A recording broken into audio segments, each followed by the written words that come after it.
ছোটবেলা থেকে আমার ক্রাশ ছিলেন শুভ ভাইয়া। আমি নিজেকে বড় পর্দায় আমার সাথে তাকে দেখছি। তো এটা আমার কাছে মনে হয় স্বপ্ন দেখার আগে পূরণ হয়ে যায়। আমার সবসময় এটা হয়। পার্সোনাল লাইফে সে আমাকে অনেক পরিমাণে জ্বালায়। আর আমার সে প্রচুর মিমিক্রি করতে পছন্দ করে। আমি যেভাবে কথা বলি, আমি যেভাবে হাঁটি। আর আমার সেটা অনেক রাগ ওঠে। মানে অন্যরকম ভালো ওয়েতে না, খারাপ ওয়েতে। প্রত্যেক ঈদে আমার সিনেমা আসুক, প্রত্যেক ঈদে সিনেমার নাম আমার হাতে আসুক, এটাই আমি চাই। মন্দিরা, শুরুতেই তোমাকে অভিনন্দন জানাচ্ছি নীলচক্রের জন্য। আমরা দেখছি যে আজ ঈদের তৃতীয় দিন, দর্শক কিন্তু বেড়েই চলেছে। আমরা দর্শকের সঙ্গে যখন কথা বলছিলাম, নীলচক্র নিয়ে কিন্তু তাদের ভালোবাসার কথা জানাচ্ছিল। আসলে এই যে দর্শকের ভালোবাসা পাচ্ছ, কেমন লাগছে ঠিক এই মুহূর্তটা? আমি তো প্রচুর বলে ফেলেছি যে আমি খুবই আশাবাদী, প্রত্যাশা রাখছি।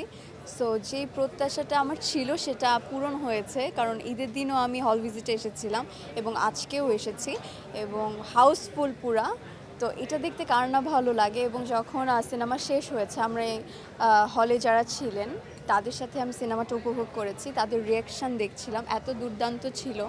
আর যখন হল থেকে বেরিয়ে তারা তাদের রিভিউ দিচ্ছিল কেমন লেগেছে, তাদের গল্পটা ভীষণ পছন্দ হয়েছে, আমাদের যে মেসেজটা ছিল সেটা বলছে যে এতদিন কেন এই সিনেমাটা আসেনি, আরও আগে আসা উচিত ছিল।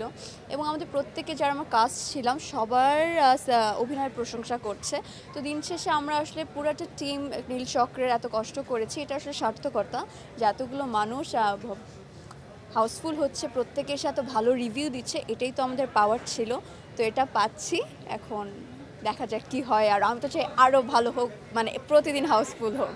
মন্দিরা, আসলে আমরা কিন্তু দেখছিলাম ঈদের যে 6টি সিনেমা আছে, প্রত্যেক সিনেমার তারকারাই কিন্তু সিনেমার প্রমোশনে অনেক বেশি অ্যাক্টিভ। বিশেষ করে নীলচক্র কিন্তু আলাদাভাবে মানে দর্শকদের নজর এসেছে। তোমাদের অনেক প্রমোশন আমরা দেখেছি, কিন্তু দর্শক একটি বিষয় খেয়াল করেছে কিনা আমি জানি না, মন্দিরার হাতে কিন্তু মেহেদির রঙেও লেখা আছে নীলচক্র। একটু আমাদের দর্শকদের দেখাবে এবং এই সম্পর্কে একটু আমাদেরকে বলবে। এটা সম্পর্কে আসলে আমি যখন কাজল রেখা বেরিয়েছিল তখন আমি হাতে আমার প্রথম সিনেমার নাম কাজল রেখা লিখেছিলাম, যেহেতু ঈদের সময় বের হচ্ছে। আর আবার এই ঈদে এক বছর পরে সে কোরবানি ঈদে আমার নীলচক্র বেরিয়েছে, সো নীলচক্র লিখেছি। সো আমি এটা আসলে ধারাবাহিকতায় সাথে নিয়ে যেতে চাই যে প্রত্যেক ঈদে আমার সিনেমা আসুক, প্রত্যেক ঈদে সিনেমার নাম আমার হাতে আসুক, এটাই আমি চাই।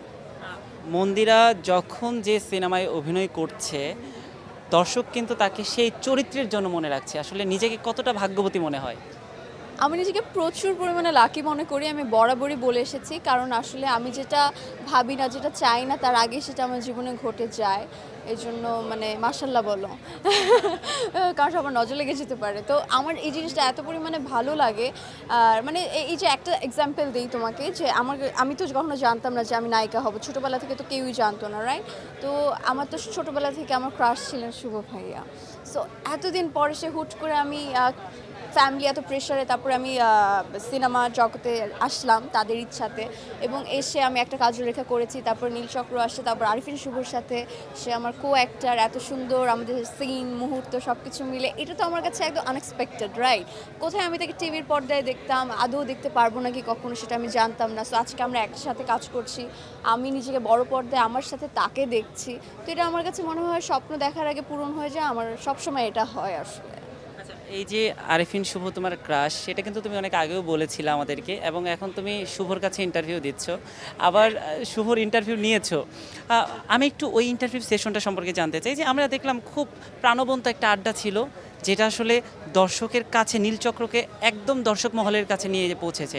আসলে ওই সময়ে আমরা তো শুধু ক্যামেরার সামনে যতটুকু আমাদেরকে দেখানো হয়েছে আমরা ততটুকু দেখেছি, আসলে পেছনে আরও কী কী মজার ঘটনা ঘটেছে একটু ছোট্ট করে জানতে চাই আরিফিন শুভর সঙ্গে। আসলে ওটা তো আমাদের প্রফেশনাল ভিডিও ছিল আসলে, মানে ওইভাবে প্ল্যান করে করা। আপনারা তো অলরেডি দেখেই ফেলেছেন এবং এটা হিউজ পরিমাণে একটা রেসপন্সও এসেছে, সকলে পছন্দ করেছে আমাদের ভিডিওটা যেটা আমরা করেছি।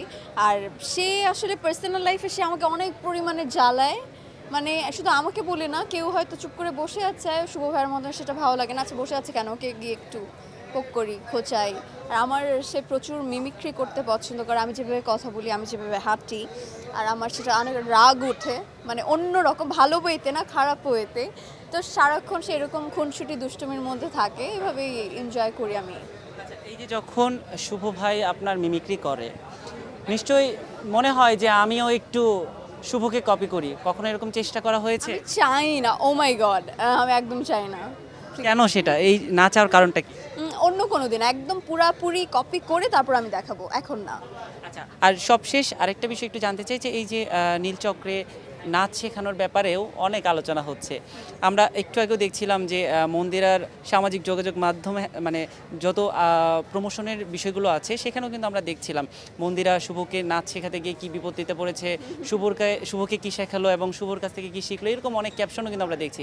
আসলে একটু এই বিষয়টা জানতে চাই। আমি আসলে তাকে একটু চেষ্টা করেছিলাম যে আমি যেহেতু ক্লাসিক্যাল ডান্সার, তো সে পারে নাকি নাচতে। তারপর দেখলাম যে না, সে অনেক ভালো নাচতে পারে এবং আমার থেকেও ভালো নাচতে পারে।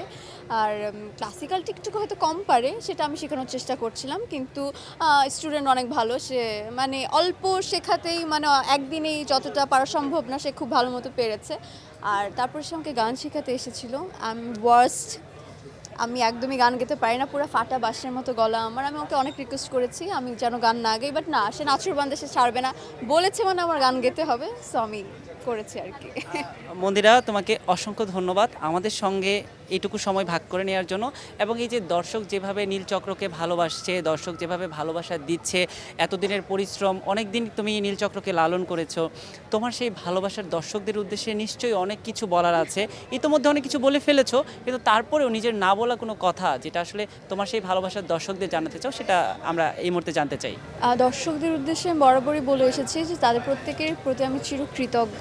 তারা কাজল রেখা থেকে এই পর্যন্ত আমাকে যেভাবে সাপোর্ট দিয়েছে, আমার পাশে ছিল, আমাকে যেভাবে তার ভালোবাসা দিচ্ছে। আর এখন আমার নীলচক্র চলছে ঈদের দিন থেকে। সো আপনারা হিউজ পরিমাণে হলে এসে নীলচক্র দেখছেন, উপভোগ করছেন। আর এটা হবে, এটা তো স্বাভাবিক। আমি একটা জিনিস বুঝতে পারছি যে আসলে কাজল রেখা দর্শক মহলে যেমন একদম মনের ভিতরে গেঁথে আছে, তোমার মনেও কিন্তু কাজল রেখার একটা ছাপ কিন্তু রয়ে গেছে। কারণ নীলচক্র নিয়ে যখন কথা বলছি তখনও কিন্তু আসলে কোনো না কোনোভাবে কাজল রেখা উঠে আসছে। হ্যাঁ, এটা কি স্বাভাবিক না? আমার জীবনের প্রথম স্মৃতি, প্রথম সিনেমা, জীবনের প্রথম সব কিছুই মেমোরি থাকা আসলে উচিত, আমার তো তাই মনে হয়। তো আমারও সেটা সারা জীবন আমার এটা গেঁথে থাকবে আমার মনে।